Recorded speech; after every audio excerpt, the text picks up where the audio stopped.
అందరికీ నమస్కారం. సో ఈ వీడియోలో మనం తిరుమల క్షేత్రం గురించి మాట్లాడుకుందాం. మీలో ఎంతమంది తిరుపతి వెళ్ళారు అనేది రాంగ్ క్వశ్చన్. ఎందుకంటే దాదాపు ప్రతి ఒక్కళ్ళు తిరుమల క్షేత్రాన్ని వెళ్ళి ఆ వెంకటేశ్వర స్వామి దర్శనం చేసుకుంటూనే ఉంటారు. సో నేను కూడా అట్లానే చేసుకున్నాను. కానీ దర్శనం అనేది ఎలా చేయాలి, మనకు ఫస్ట్ ఎవరిని చూడాలి? ఫస్ట్ మనం అనుకుంటాం అయ్యవారిని చూసి కింద అలివేలు మంగాపురం అమ్మవారిని చూడాలా, ఫస్ట్ అమ్మవారిని చూసి కొండ మీద ఉన్న వెంకటేశ్వర స్వామిని చూడాలా, పుష్కరంలో స్నానం చేయాలా వద్దా, పక్కనున్న వరాహస్వామిని చూడాలా వద్దా, ఫస్ట్ ఈ ఆర్డర్ ఏంటి అనేది మనకి చాలా కన్ఫ్యూజన్గా ఉండిద్ది. సో దీనికి మన నండూరు శ్రీనివాస్ గారు ఆయన వీడియోలో మనకు చక్కగా తిరుపతి తిరుమల దర్శనం చేసుకునే వాళ్ళు సో ఈ ఆర్డర్లో చేసుకోండి అని వారు చెప్పడం జరిగింది. మీరు ఎవరైనా చూడకపోతే ఆ వీడియో చూడండి. లేదంటే ఇక్కడ నేను జస్ట్ ఒక చిన్న గ్లిమ్స్ లాగా ఆర్డర్ ఏంటి అనేది ఈ వీడియోలో చెప్పడం జరిగింది. ఫస్ట్ మనం అలివేలు మంగాపురంలో పద్మ పుష్కరిణిలో స్నానం చేయాలి. ఆ పద్మ పుష్కరిణి ఎందుకు అంత ప్రాధాన్యత అంటే, ఆ పద్మ పుష్కరిణిలో శ్రీమన్నారాయణుడు వెంకటేశ్వర స్వామి సహస్ర బంగారు పద్మాలతో ఆయన అక్కడ ధ్యానించడం జరిగింది అమ్మవారి కోసం. అందుకే అక్కడే గుడి ఎదురే మనకి సూర్య భగవానుడు కూడా ఉంటాడు. సో మోస్ట్ పవర్ఫుల్ సూర్యశక్తి అనేది మనకు అక్కడ ఉండిద్ది. సో పద్మ పుష్కరిణిలో స్నానం చేసి సూర్య భగవాన్ని దర్శనం చేసుకోండి. సెకండ్ తర్వాత వెళ్ళి అమ్మవారిని దర్శనం చేసుకోండి. పద్మావతి అమ్మవారిని దర్శనం చేసుకున్న తర్వాత ఆ గుడిలోనే మనకి బలరామకృష్ణులు ఉంటారు.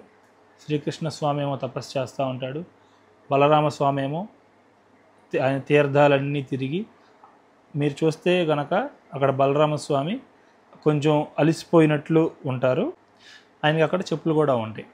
మనం ఆ బలరామకృష్ణుల్ని చూస్తే మనం ఈ దేశంలో ఉన్న అన్ని క్షేత్రాలు అన్ని తీర్థాలు చేసిన ఫలితాన్ని మనకు అక్కడ లభిస్తుంది అని చెప్పి స్థల పురాణం. పాయింట్ నెంబర్ 3, అలివేలు మంగాపురం మనకి దర్శనం అయిపోయిన తర్వాత వచ్చే దారిలో కపిల తీర్థం ఉండిద్ది. కపిల తీర్థంలో స్నానం చేసి పక్కనే ఉన్న కపిలేశ్వరుని దర్శనం చేసుకోండి. పాయింట్ నెంబర్ 4, శ్రీవారి పుష్కరిణి. ఈ శ్రీవారి పుష్కరిణిలో మనకి ఎన్నో నదులు అంతర్వాహినులుగా వచ్చి అందులో కలుస్తాయి అని చెప్పి మనకి చాలామంది చెప్తుంటారు. సో ఇది చాలా మోస్ట్ పవర్ఫుల్ ప్లేస్. సో ఇక్కడ పుష్కరిణిలో మీరు స్నానం ఆచరించి. పాయింట్ నెంబర్ 5, పక్కనే ఉన్న వరాహస్వామిని దర్శనం చేసుకోవాలి. ఎందుకంటే వరాహస్వామిని దర్శనం చేసుకోకుండా శ్రీవారిని దర్శనం చేసుకోకూడదు. ఎందుకంటే ఆ కొండ వరాహస్వామిది, ఆయన వెంకటేశ్వర స్వామికి ఉండమని చోటిచ్చాడు. సో దానికి గాను వెంకటేశ్వర స్వామి ఫస్ట్ నీ దర్శనం అయిన తర్వాతే నన్ను దర్శనం చేసుకోవాలి అని చెప్పి ఆయనకి చెప్పారు. సో దీనికి గాను ఫస్ట్ మనం వరాహస్వామిని చూసుకొని నెక్స్ట్ పాయింట్ నెంబర్ 6, మన కలియుగ దైవమైన వెంకటేశ్వర స్వామిని దర్శనం చేసుకోవాలి. నెక్స్ట్ పాయింట్, సో వెంకటేశ్వర స్వామిని కూడా దర్శనం చేసుకున్న తర్వాత కిందకు వచ్చి మనకి పక్కనే ఉన్న వెళ్తే శ్రీకాళహస్తి కూడా వెళ్ళొచ్చు.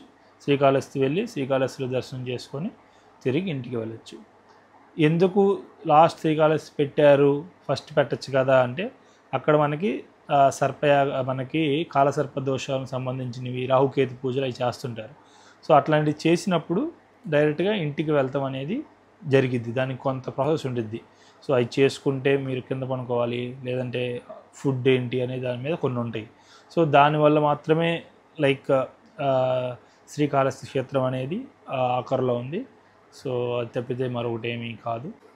ఒక్కసారి మనం మళ్ళీ ఆర్డర్ చూసుకోవాలనుకుంటే పాయింట్ నెంబర్ 1 పద్మ పుష్కరిణి, నెంబర్ 2 అమ్మవారి దర్శనం, నెంబర్ 3 కపిల తీర్థం, నెంబర్ 4 శ్రీవారి పుష్కరిణి, నెంబర్ 5 వరాహస్వామి, నెంబర్ 6 వెంకటేశ్వర స్వామి, నెంబర్ 7 శ్రీకాళహస్తి. సో ఈ ఆర్డర్లో మనం దర్శనం చేసుకుంటే మంచిది అని చెప్పి మనకి చెప్పడం జరిగింది.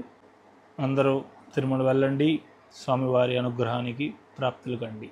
ఇలాంటి మరెన్నో వీడియోస్ కోసం మన ఛానల్ని సబ్స్క్రైబ్ చేయడం మాత్రం మర్చిపోబాకండి. నమస్తే.